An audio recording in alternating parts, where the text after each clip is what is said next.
Halo, jumpa lagi dalam cerita-cerita. Tahun 2017, banyak negeri di Sumatera Barat itu mulai sadar akan potensi wisatanya. Saat itu, pandangan orang luar terhadap Sumatera Barat itu cuma Padang, Bukit Tinggi, dan Istana di Batu Sangkar. Nah, kemudian di tahun ini anak-anak muda dari nagari-nagari lain yang ada di Sumbar mulai sadar akan potensi wisata di wilayahnya.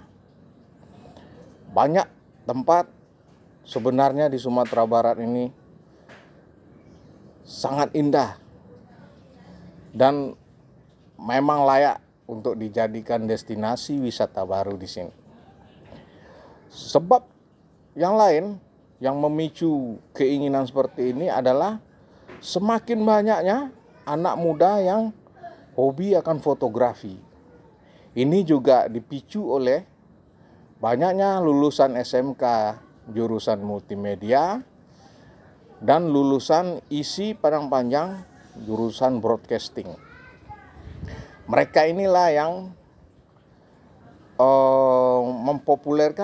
berusaha mempopulerkan destinasi baru yang ada di Sumatera Barat. Nah, kebetulan anak-anak ini menyebar hampir di setiap kabupaten yang ada.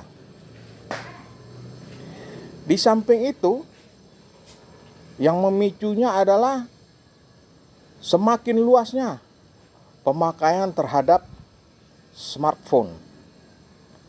Dengan adanya smartphone ini, siapapun pada akhirnya suka motret. Walaupun dengan teknik yang mereka pelajari secara otodidak. Tapi pada akhirnya mereka pun bisa membuat gambar-gambar bagus. Nah, di samping itu yang memicu hal lain ketika smartphone ini semakin berkembang pemakaiannya adalah hobi untuk selfie. Awalnya sih cuma motret muka atau teman-teman aja di satu tempat seadanya. Tapi lama-kelamaan ada keinginan untuk selfie ini memiliki latar belakang yang lebih cantik, yang lebih eksotis, yang lebih menantang. Macam-macam lah gaya anak muda ini untuk membuat selfie-nya jadi lebih menarik.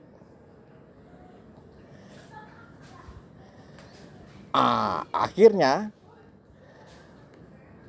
keinginan untuk berselfie ria di tempat-tempat yang tak biasa ini berkembang luas.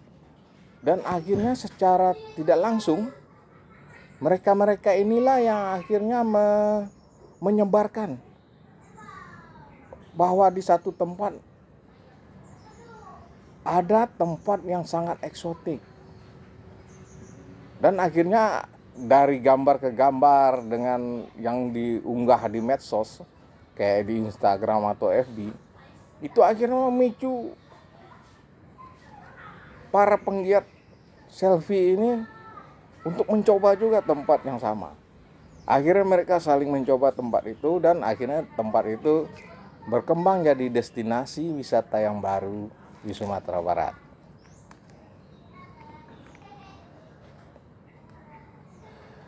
Di Silungkang, Kota Madya Sawalunto, ini juga nggak bebas dari virus keinginan untuk mengekspos negerinya. Nah, anak-anak muda di sini juga pengen destinasi yang mereka anggap cantik di daerah ini untuk terekspos.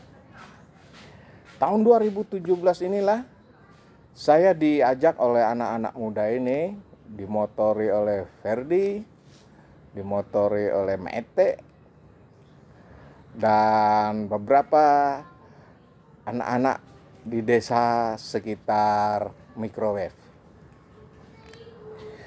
Nah, diajaklah saya, yang kata mereka ada tempat yang namanya Batu Tajam waktu itu. Disebutkan Batu Tajam, saya tanya kenapa?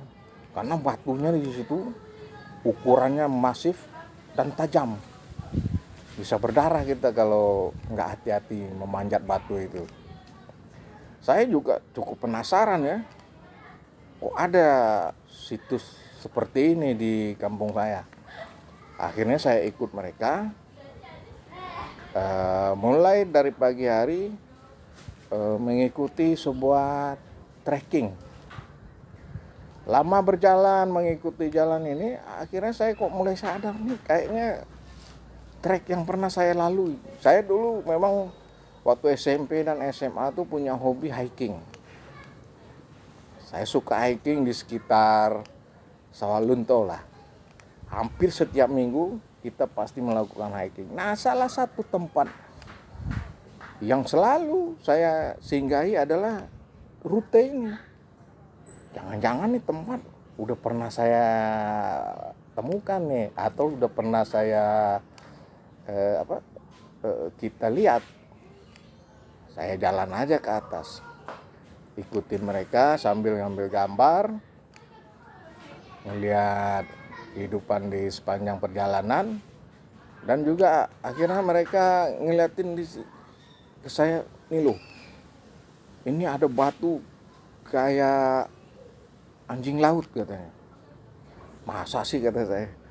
Pas dibuka semak-semak, memang tersembunyi itu batu, persis memang kayak anjing laut.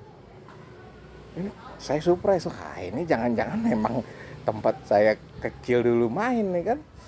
Terus naik lagi ke atas, ada batu mirip kura-kura. Terus yang terakhir, yang paling tinggi, ini batunya mirip ayam.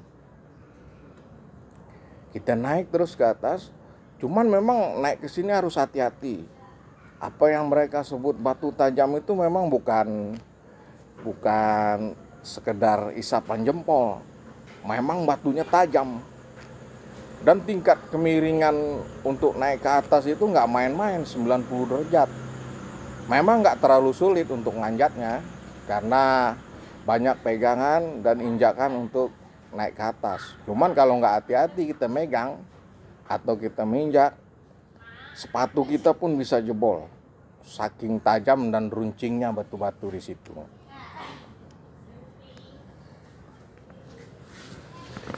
Setelah saya syuting bersama teman-teman, sampai tangan pun luka karena kurang hati-hati, pas sampai di puncaknya, saya lihat pemandangannya emang wah luar biasa ya.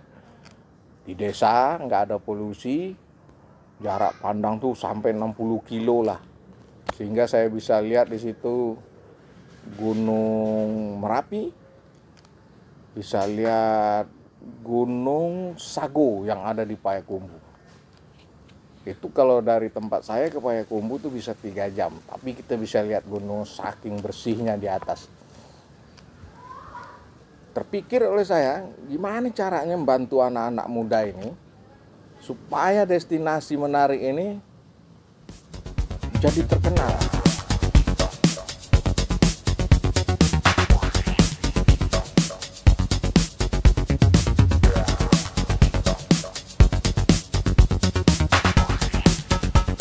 Kemudian saya berpikir yang lain. Nah, di sini kita harus bikin, di samping motret, bikin video atau apa, kita harus bikin event.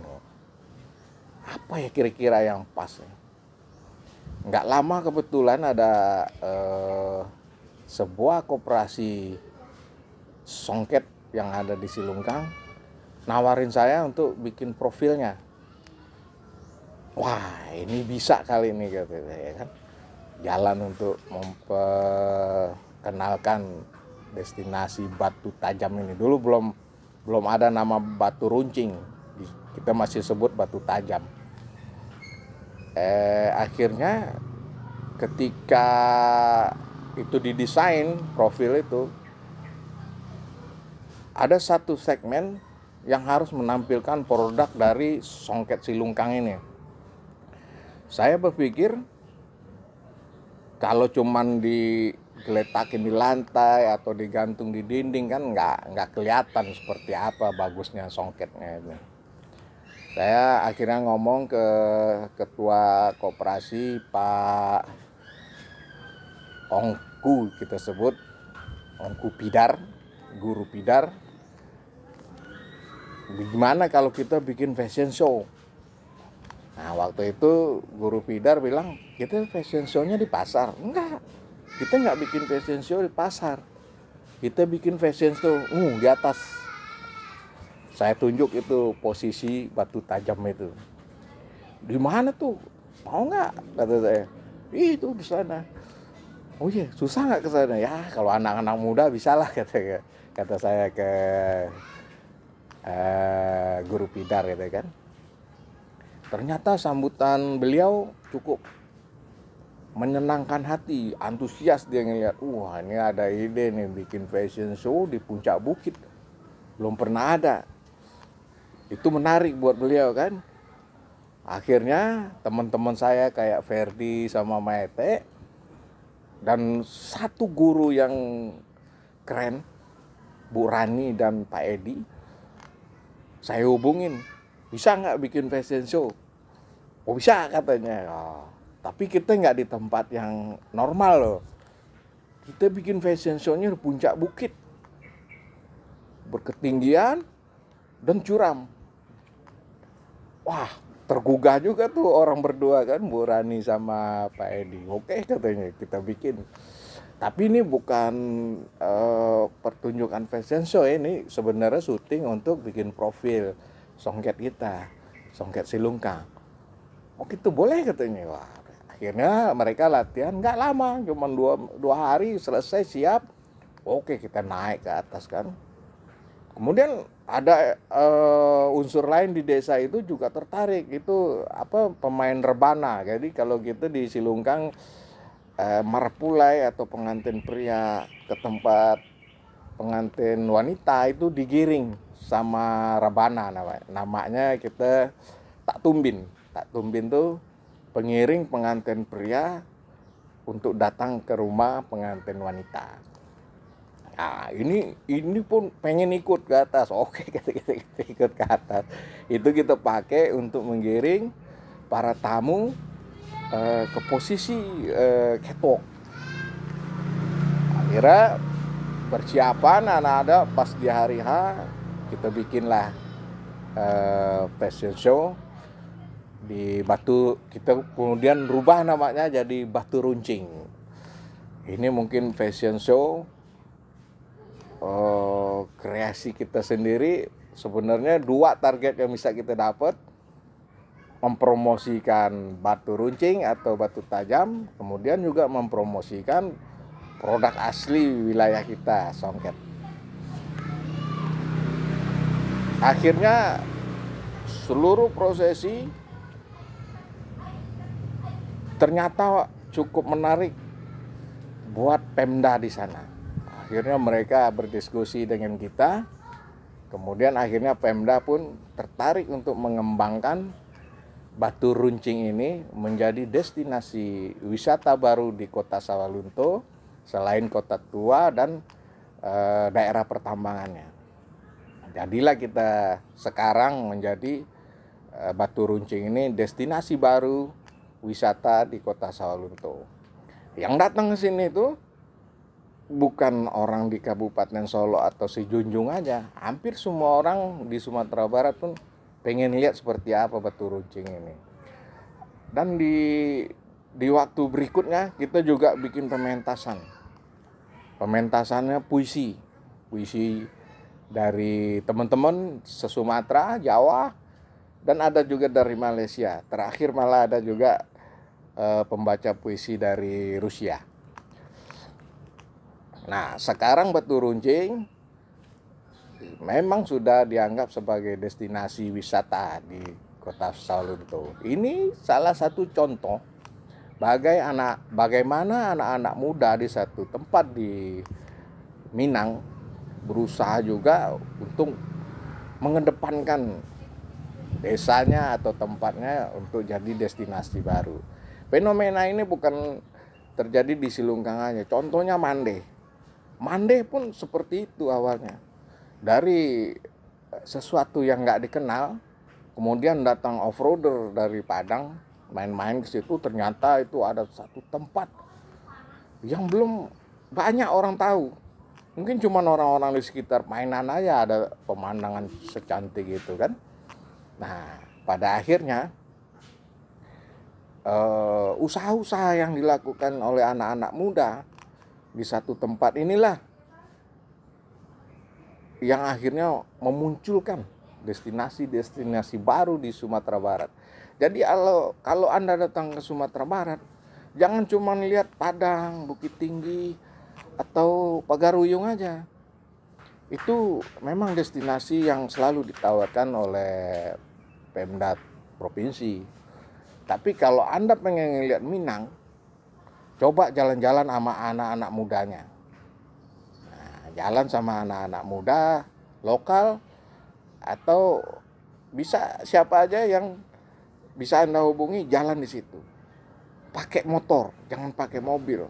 Karena pakai motor kita bisa masuk ke pelosok-pelosok indah dari Sumatera Barat ini. Dan itu pasti bikin Anda betah di sana. Waktu seminggu kurang, percaya deh. Oke? Sampai di sini aja cerita-cerita kita untuk saat ini. Salam.